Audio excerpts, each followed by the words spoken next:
신년 첫 주일 하나님께 나와 이렇게 예배할 수 있도록 은혜를 내주신 것 참으로 감사드립니다. 올 한해도 주의 말씀이 우리 가는 길에 등불이 될 수 있기를 간절히 소망합니다. 말씀을 따라 살며 말씀을 먹고 살며 그 말씀을 이루며 살아가는 복된 우리 중앙교회 모든 성도들 되도록 주님께서 은혜를 풀어 주옵소서. 이 시간도 하나님 말씀을 주십니다. 아멘으로 시작하고 그 말씀을 의지해 주의 몸된 교회를 잘 이루고 주님이 우리에게 목적하신 바들을 잘 이루어낼 수 있는 지혜롭고 충성된 주의 종들이 되도록 은혜를 내려 주옵소서. 감사드리며 존귀하신 예수 그리스도의 이름으로 기도드립니다.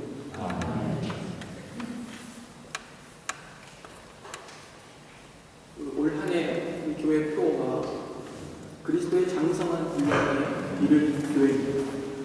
올 한 해 표뿐만이 아니라 하나님의 백성에게 있어서 평생의 표어가 되고 그 삶의 목적이 되어야 할 그런 내용입니다. 하나님께서 우리의 그 성장, 자라남 그것을 목적으로 갖고 계시기 때문입니다. 오늘 함께 읽은 에베소서의 본문 우리가 13절까지 읽었지만 그 앞뒤의 내용들이 그 문맥으로 함께 해설되고 증거되어질 것입니다. 에베소 교회는 유대인 그리스도인들과 이방인 그리스도인들로 구성된 그런 교회였습니다. 그런데 이러한 구성이다 보니까 이 교회 안에 여러 가지 마찰과 분란이 있었던 것으로 예상됩니다. 그러한 이유로 바울은 그의 그 서신의 서두에서 이렇게 이야기합니다. 예수께서 화목제물이 되셔서 하나님과 죄인 되었던 우리 사이를 하나 되게 하신 것처럼 너희 유대인들과 이방인들 가운데 있던 벽을 허물고 그리스도의 사랑으로 하나 되겠죠. 그 하나됨을 강조하는 것이죠. 예수 그리스도의 그 화목됨을 죄인과 하나님 사이를 화목케 한 그 화목의 제사는 이 모든 이 땅에 그 어떤 것도 화목하게 하지 못할 것이 없는 그런 화목의 제사였음을 우리가 기억해야 합니다. 교회는 이와 같이 결코 서로 하나 될 수 없을 것 같아 보이는 그러한 사람들이 한 몸을 이루어서 범사에 그리스도에게까지 자라는 것을 목표로 살아가는 것입니다. 예수님의 제자들의 구성을 한번 살펴보면 굉장히 독특합니다. 우리는 어부들이 많았다. 이런 기억들을 갖고 계시죠. 어부들이 참 많았다. 12명 중에 4명이 어부가 아니었습니다. 그런데 기억해야 될 것은 세리 마태도 있었고 열심당이었던 시몬도 있었다는 사실입니다. 여러분 세리 아시죠? 세리는 어떤 사람입니까? 그 당대에 세금을 걷던 관원이었는데 로마의 그 압제와 수탈에 그 선두에 서 있는 사람이죠. 그 유대민족이 보았을 때는 아주 원수 같은 사람입니다. 어떻게 보면 로마인보다도 더 나쁜 우리 옛적의 그 친일파들 같은 그 민족의 수탈에 앞장섰던 그런 존재들인 거죠. 그런데 열심당은 어떤 사람입니까? 열심당은 그 로마의 압제에 저항하고 무력으로 싸웠던 사람입니다. 예수님의 제자인데 세리와 열심당이 한 식탁에서 밥을 먹는다 생각해 보십시오. 그런데 하나님의 나라가 이러하다는 것입니다. 그리스도께서 부르셔서 하나님의 나라의 일꾼들로 삼으십니다. 전혀 같이 할 수 없는 그런 사람들이 함께하는 그것이 하나님의 나라요 또 교회인 것입니다. 그리스도의 사랑으로 하나 되어서 이제는 머리 대신 그리스도에게까지 자라가는 것을 목적으로 한 가족을 이루게 된 것입니다.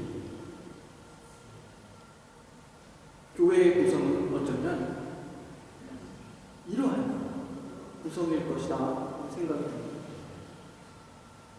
하지만 제일 중요한 것은 우리가 하나님과 그의 뜻과 그 말씀에 동의하여서 그의 나라를 살고 그의 통치 가운데 있기로 결심하고 동의했다는 사실입니다.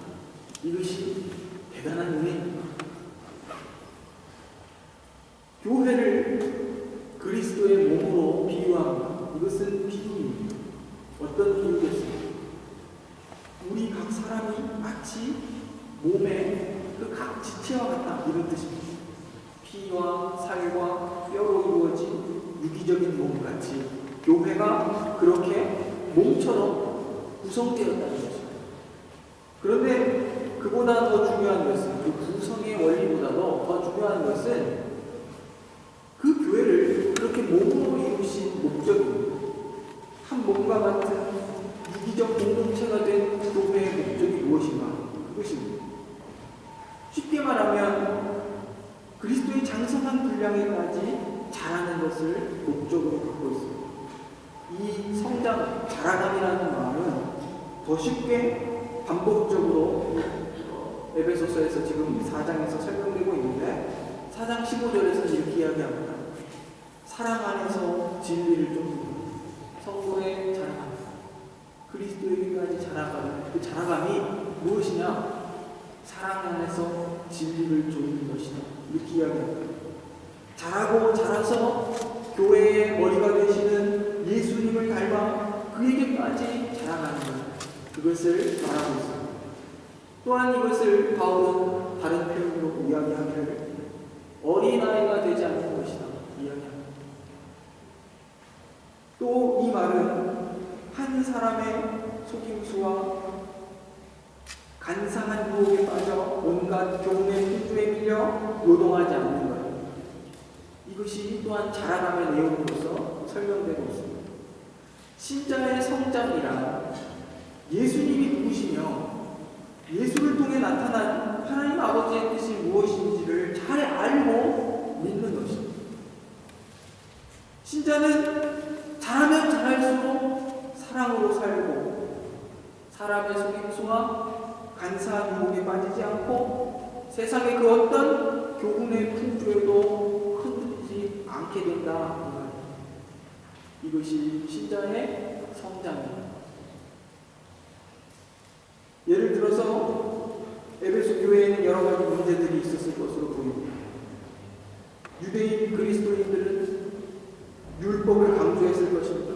그들은 자신들의 육체, 그 할례와 행위와 그 자랑으로 이방인 그리스도인들을 차별했을 수도 있고 또 그들에게 율법의 무거운 짐을 지웠을 수 있습니다.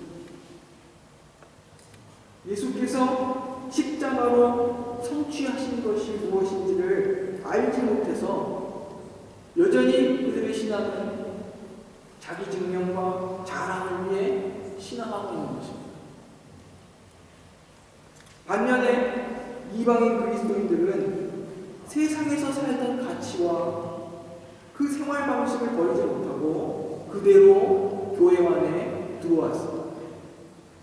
황제를 섬기고 우상을 섬기고 그렇게 섬기던 삶 그대로, 혹은 세속적인 어떤 차별의 방식을 버리지 못한 채 세속의 가치를 그대로 가지고 교회 공동체 안에서 그대로 행동했을 수 있습니다. 세상의 최대의 가치는 무엇입니까? 예나 지금이나 물신을 섬기는 것입니다. 현대를 사는 신자들도 마찬가지입니다.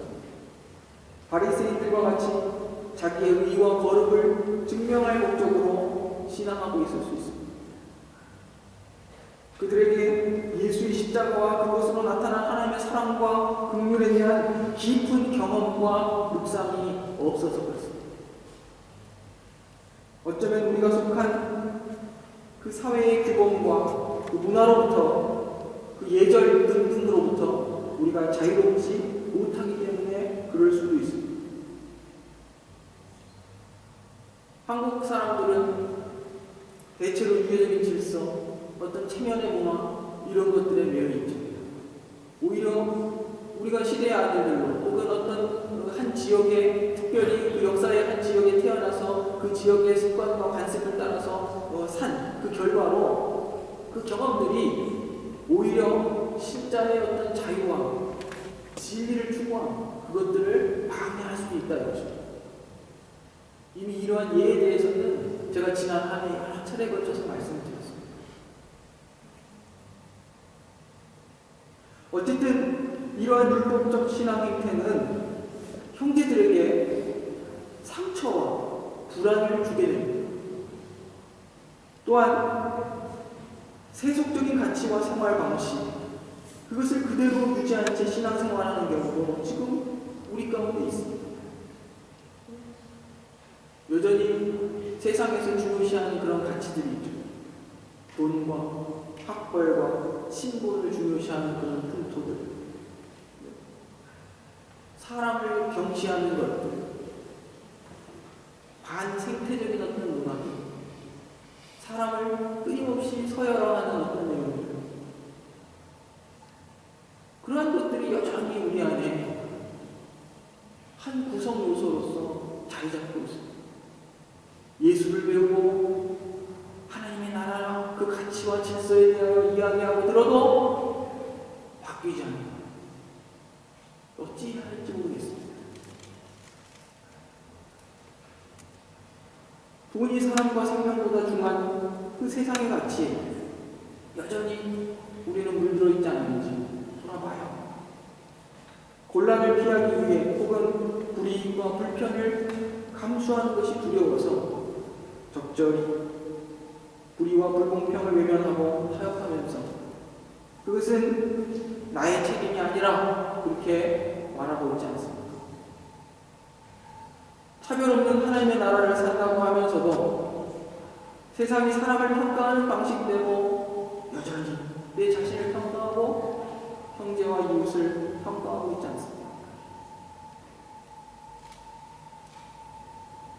교회는 세상에서 배울 수 없는 것을 배우는 가족 공동체입니다. 가족은 서로에 대한 무한 책임을 가지고 있습니다. 대충 표면적인 관계 유지나 이런 정도로 그리스도께서 교회를 향해 갖고 계시는 그 자라간 성장이라는 목표를 결코 이룰 수 없습니다. 가정이 무너진다 이런 이야기들을 현대 사회에서 이야기해요. 가정이 무너지고 붕괴되고 있다는 뉴스나 그런 심층 보도들을 잘 한번 보십시오. 대체로 무엇 때문입니까? 가족 간의 대화가 없고 서로에 대해 무관심하고 서로를 책임지지 않고 그래서 자녀들이 탈선하고 이런 것들을 보게 됩니다. 거꾸로 교회가 가족이라고 할 때 대화가 없고 관심이 없고 서로에 대한 사랑의 책임이 없고 지지고 볶고하는 어떤 끈끈한 삶이 없으면 가족으로서 교회를 이루지 못한다. 그러면 하나님이 교회를 통해 목적하시는 그리스도에게까지 자라감도 없는 것입니다. 도르트문트 대학에 가봤다고 내가 거기 가본 것과 그 도르트문트 대학을 졸업한 것과는 완전 다른 것입니다. 교회는 이렇게 대충 다녀서 되는 것이 아닙니다. 그것은 교회를 잘 모르는 겁니다. 교회는 함께 그리스도를 알고 믿고 배우며 삶을 나누고 사랑하고 책임지는 것입니다. 하나님께서 우리를 그렇게 교회로 묶어서 우리 하나님 자녀다워지도록 목적하셨습니다. 우리가 그 교회의 목적을 알지 못하고 그저 도르트문트 대학 가서 국내 식당 가서 밥 한 번 먹고 오는 것처럼 왔다 갔다 하면 성장하지 않을 뿐만 아니라 하나님의 목적을 이루지 못하는 것입니다. 부담스럽고 싫어도 어쩔 수 없습니다. 하나님께서 저와 여러분을 반드시 그리스도의 장성한 분량에 이르도록 자라게 하시기 위해서 그 모든 교회 안의 관계와 그 성장의 과정을 통해 자라게 하시겠다.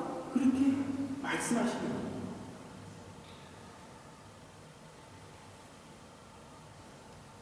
그런데 이 하나님의 변하지 않고 끈질기고 반드시 이루시는 이 뜻을 잘 받아들이지 않으면 누가 고달프겠어요? 우리가 고달프고 하나님은 반드시 이루실 것인데 저와 여러분을 잘하게 하시는데 목적을 갖고 계십니다.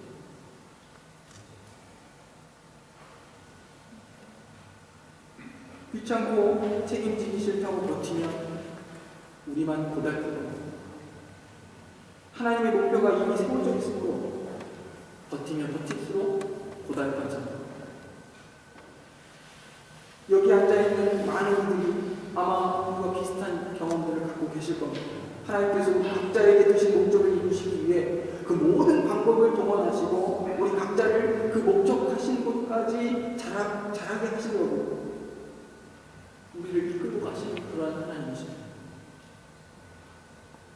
우리는 늘 이 하나님의 우리를 향한 그 강력한 의지와 그 뜻 앞에서 경외와 두려움을 가지고 합니다. 그러므로 우리가 이 사실을 잘 알아서 기쁘게 하나님의 뜻을 이루고 순종해야 할 것입니다.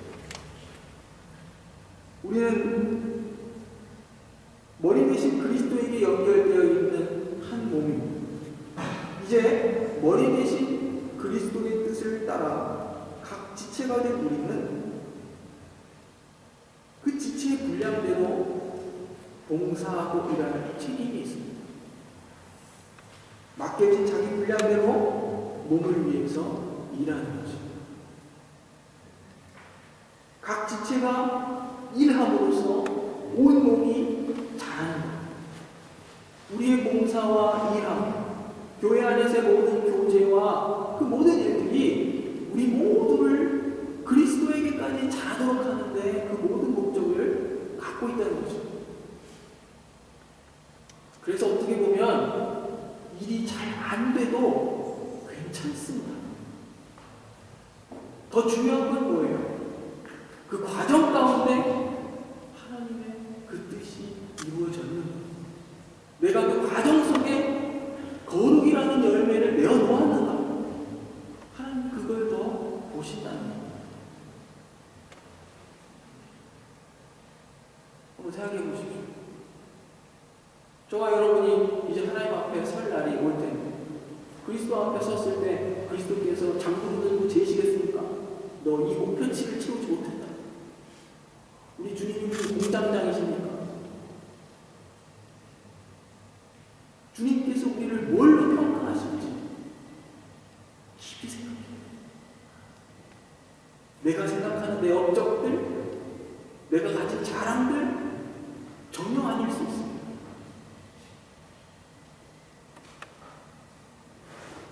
주님께서는 오히려 우리가 그리스도를 섬기는 마음으로 작은 자에게 하는 그 섬김 하나, 그러한 것들을 귀히 여기시고 기억하실 것입니다.